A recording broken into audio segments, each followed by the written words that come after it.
এখন আমরা চললাম দেওমালি হিলস দেখতে। এই আমরা পাইন রিসোর্ট থেকে এখন বেরোচ্ছি দেওমালি হিলস।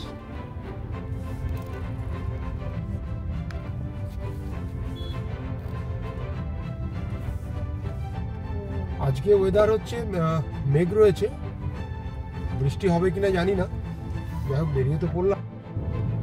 আমরা কোরাপুট ছাড়িয়ে বেশ কিছুটা চলে এসেছি। এখান থেকে দেওমালি বলছে প্রায় 45 কিলোমিটার মতো। মেন হাইওয়ে থেকে এবার আমরা বাঁ দিকে নেব, যে দেখাচ্ছে দেওমালি 23।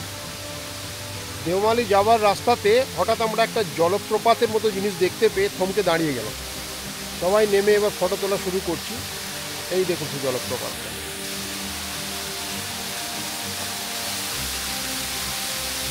একটা অচেনা জলপ্রপাত, কোনো নামও নেই, কিছুই নেই। এই ডিসেম্বর মাসেই তার এইরকম যদি অবস্থা হয় তাহলে বর্ষার সময় বুঝতেই পারছেন কেমন হবে।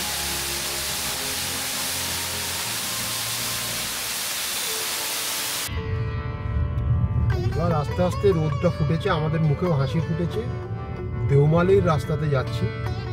দেওমালি অপূর্ব, দুটো বাচ্চাও বসে আছে ওখানে, দূরে একটা ব্রিজ রয়েছে।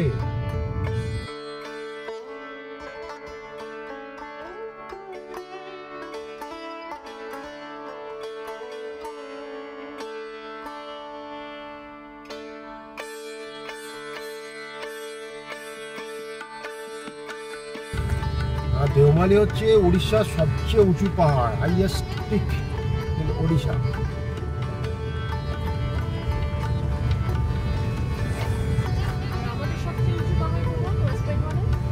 ওয়েস্ট বেঙ্গলের উঁচু পাহাড় আছে দার্জিলিং এর আশেপাশে। সান্দাকফু হচ্ছে ওয়েস্ট বেঙ্গলের সবচেয়ে উঁচু। এই জায়গাটাতে আমি আমার ড্রোনটাকে খুব মিস করছি। ড্রোনটা আসলে এবারে একটু তাড়াহুড়োতে বাড়িতে ফেলে চলে এসেছি। এই জায়গাটা সত্যিই ড্রোনের পক্ষে দুর্ধর্ষ হতো।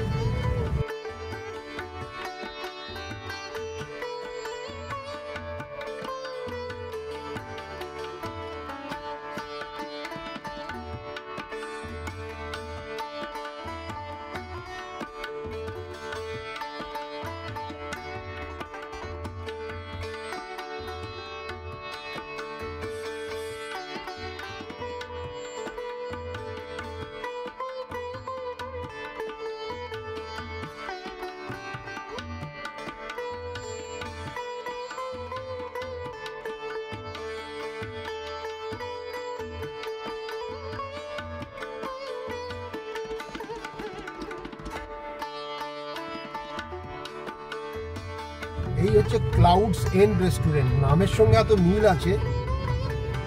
একদম উপরে এসে এই হচ্ছে ক্লাউডস এন্ড রেস্টুরেন্ট। রেস্টুরেন্টটা খোলা আছে কিনা ওটা বুঝতে পারছি না। হ্যাঁ, খোলা আছে। দেওমালি ক্লাউডস এন্ড একটা রেস্টুরেন্ট রয়েছে। অপূর্ব জায়গাটা, চতুর্দিকে মানে শুধু অসম্ভব ভালো, অসম্ভব।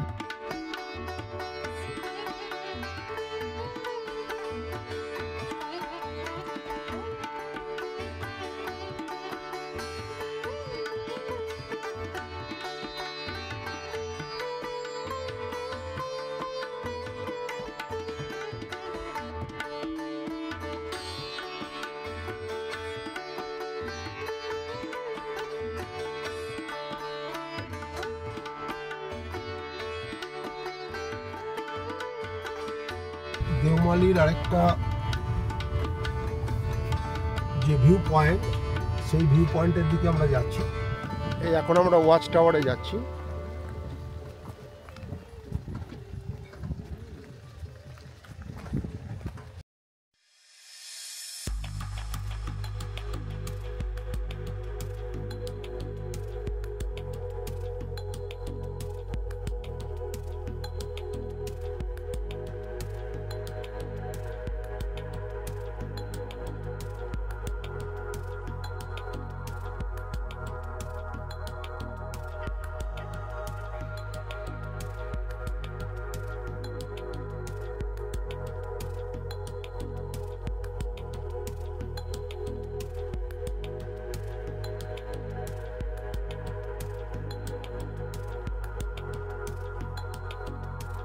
পয়েন্টে অনেকগুলো গাড়ি এসে দাঁড়িয়েছে। অ্যাকচুয়ালি মেন অ্যাট্রাকশনটা যেটা হলো সেটা হচ্ছে যে এই গাড়ি এখানে দাঁড়াবে, দাঁড়িয়ে তারপরে লোকজন এই পায়ে হাঁটা যে রাস্তাটা, এই রাস্তাটা দিয়ে ওই যে ভদ্রলোক যে আসছে পায়ে হাঁটা রাস্তাটা দিয়ে চলতে থাকবে করে একদম এটা একটা ছোট্ট একটা ট্রেক মতো করে দিয়ে এটা চলে যাবে পুরো দেওয়ালি পিকে। তো আমাদের যথারীতি আমাদের সময় কম, সেই জন্য আমরা আর এটা করছি না। এই হচ্ছে পিকে গিয়ে এই 3 নম্বর ভিউ পয়েন্টের পাশে এসে দাঁড়িয়েছি আমরা। আস্তে আস্তে একটু ঘুরে দেখি।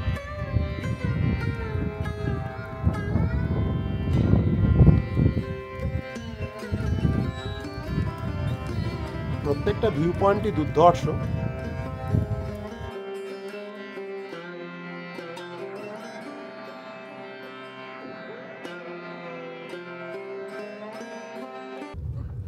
একদম ফার্দেস্ট ভিউ পয়েন্ট থেকে দেওমালির ফেরার পথে দেখতে পেলাম যে বেশ কিছু কটেজ তৈরি হচ্ছে। এই কটেজগুলোর ভিউ অনবদ্য হবে, এখনো এগুলো তৈরি হয়নি, এইগুলোর টানেই আরেকবার আসতে হবে।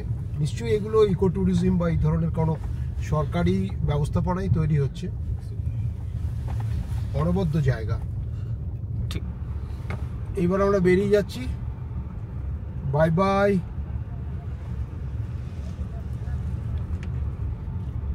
ফেরার সময় একটা জিনিস আপনাদের বলে দিই, জিপিএস ম্যাপটাকে কিন্তু আগে ডাউনলোড করে রেখে দেবেন। এখানে কোনো জায়গায় কোনো সিগন্যাল নেই, অসুবিধায় পড়তে হতে পারে। যদিও রাস্তা একটাই এবং যথেষ্টই প্রচুরই আমাদের সাইনেজ রয়েছে, তবুও ওটা করে রাখাটা ভালো। আরই সুন্দর একটা অভিজ্ঞতা হলো। এখানে খেতে ঢুকেছিলাম দেশিয়া দেওমালি, দেশিয়া রেস্টুরেন্ট, একটা ইকো রেস্টুরেন্ট বলছে এরা। খুবই সুন্দর, সমস্ত কিছু ইকো ফ্রেন্ডলি তো বটেই, এবং তার থেকেও যেটা বড় কথা সেটা হচ্ছে এখানকার খাবার কোয়ালিটি খুব ভালো। এখানে দুটো কটেজও আছে। এই রেস্টুরেন্টটার সব কিছুই বেশ একটা পরিবেশ বান্ধব একটা ভাব আছে। ওপরের ঘরের চাল থেকে শুরু করে ইভেন এই যে খাবার টেবিলের যে,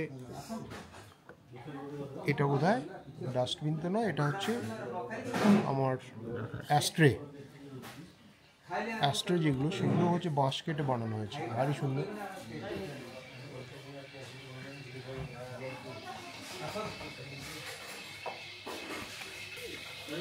অসাধারণ ফটোগ্রাফ সব রয়েছে এখানকার স্থানীয় লোকেদের। অপূর্ব সব দৃশ্য, বিভিন্ন সব মানে আমাদের বিভিন্ন সিজনের তোলা।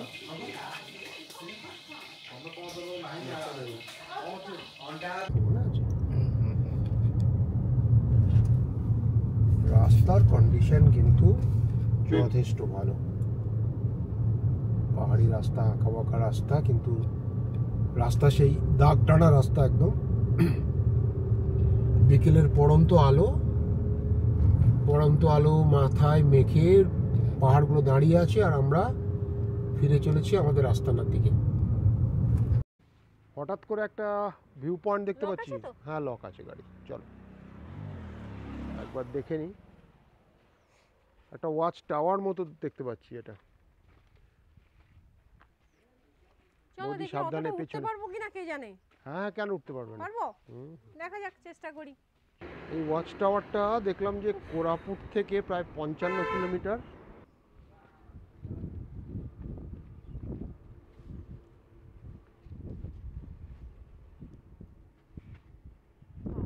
সবুজ।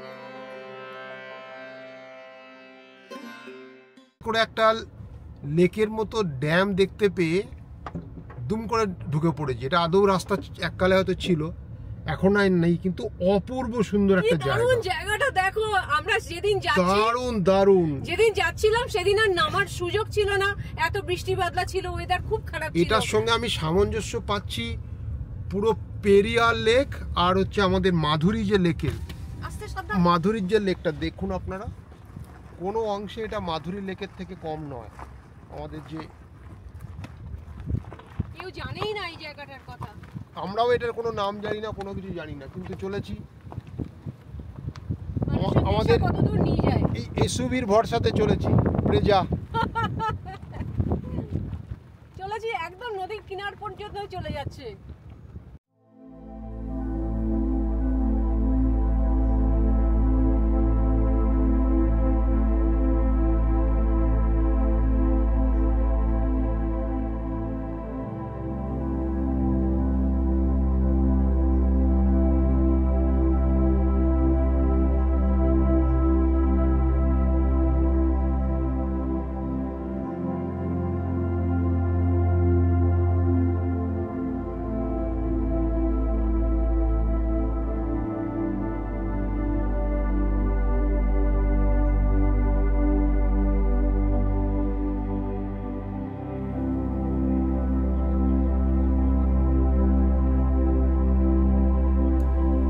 এর সাথে সাথেই আমাদের এবারের মতো কোরাপুট পর্ব শেষ হচ্ছে। এই দিন আমরা কোরাপুট থেকে সোজা এসেছিলাম গোপালপুর শীতে একটা দিন কাটিয়ে তার পরের দিন আমরা সোজা রওনা দিয়েছিলাম খড়গপুরে। আশা করি ভবিষ্যতেও আপনারা আমাদের সঙ্গে থাকবেন। নমস্কার।